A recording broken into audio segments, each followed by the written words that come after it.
তুমি অমুক পাওয়ার দেখায় একটা মানুষকে পিটায় মেরে ফেলে দিলা, অমুক পাওয়ার দেখায় একজনের সম্পদ কলমের খোঁচা দিয়ে দখল করে ফেলে দিলা, মনে করলো যে কেউ দেখলো না। খালি নিঃশ্বাসটা বন্ধ হোক, কবরে যাও, আল্লাহ দেখাবে তোমাকে। খালি কবরে যাও, মুনকার আর নেকির যখন আসবে চোখগুলো হবে নীল রঙের চোখ, ভয়ঙ্কর। কেমন চোখ ভাই? নীল রঙের ভয়ঙ্কর চোখ। আমি বলি একটা হাদিস, কোন একজন নবী আল্লাহকে বলেছিলেন যে আল্লাহ, আমি মারা যাওয়া কোনো মানুষকে দেখতে চাই, সে কেমন আছে। এটা শুনেন ভালো করে হাদিস।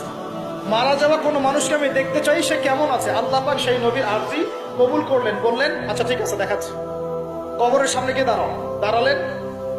1000 বা 2000 বছর আগের কোন ব্যক্তি যে মারা গেছে তাকে কবর থেকে চিন্তা করা, নবী দেখছেন এবং সে ভয় থরথর করে কাঁপছে, এখনো ভয় থরথর করে কাঁপছে।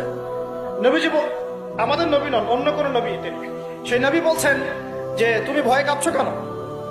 তুমি কত বছর আগে ইন্তেকাল করছো, কি তোমার হালচাল বলো আমাকে। সেই ব্যক্তি বলছে আমি আজকে থেকে 1000 বা 1500 বছর আগে মারা গেছি। আমি ভয়ে কাঁপছি।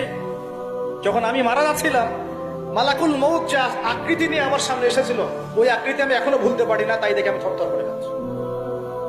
তিনি বলছেন যে আমি 1500 বছর হয়ে গেছে আমার মউতের, কিন্তু আমার দেহ থেকে এখন পর্যন্ত রূহ কবজ করার যে কষ্ট, এই কষ্ট এখনো যায় না।